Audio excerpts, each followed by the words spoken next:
since na nandito na tayo sa garahe nila, ma'am,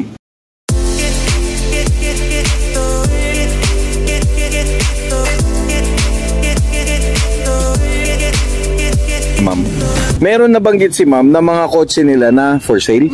Okay. Ano yun, ma'am? Ito, una. Ito. W126 body. Okay. M110 engine, dual overhead cam. Guys, babae yung sabi. Kaling mo talaga, ma'am. Hindi yun lang naman alam ko. Baka talaga. Hindi ko naman din kasi kabisado. Pero, di ba? Dire-diretso ka, consistent. As far as I know, napagana na yung engine. Okay.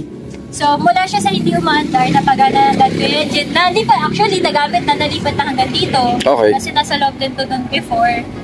Tapos, nung nagalaw-galaw ni Daddy, ang naging problema, parang fuel regulator. Okay. So, since then, hindi lang namin pinakailaman. Okay.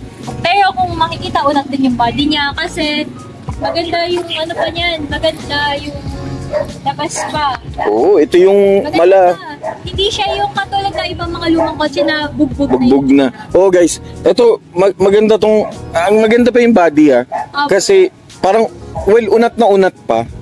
Doon sa mga interesado sa... Importante kasi tignan eh. Yes, ma'am. Ito yung mala Eddie Garcia yung dating. Parang VIP. Pang VIP. Tignan ka lang kung ma-open ko yung pinto. Ayan, tignan natin. Kung bukas siya. Okay.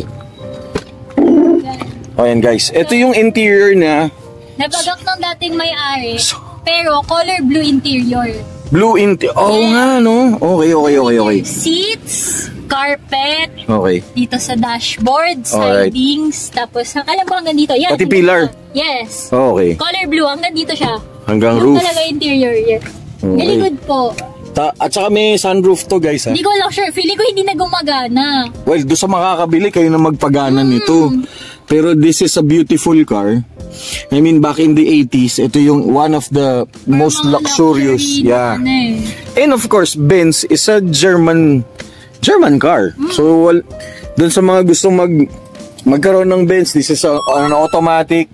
Gas, ma'am? Opo, gas. Okay. So yan, check it out. Follow nyo yung page ni ma'am. Ma'am, what's your page nga pala? Cassie Broom po. TikTok, IG, FB. Yun, ito guys lahat. Don't judge the name. Okay. So yan. Okay. Kasi nga, yung wiper niya, dalawa siya. Oo nga, no? Usually, isa lang eh. Well, yung mga lumang model yata, yung katulad na yung mga 123. Ay, yung 124 yata. This is a 126 body. Yes po. Okay, shoutout. 260C. Ha? 260C. Okay. Ay, 260 or 280C? 280. Ando sa likod din. Oh, alam ko nakalagay. Kung meron pa. Wala na pala. Wala na. Basta 260 or 280C. Oh, basta either or doon 260 or 280Z. At saka yan, naka-original plate pa siya. Ganda, oh. Diba? Literal, bar find, oh. Guys, para tayo sa barn. Barn talaga. Ay, naman. Okay, next car. This episode is brought to you by Cool Man Essentials.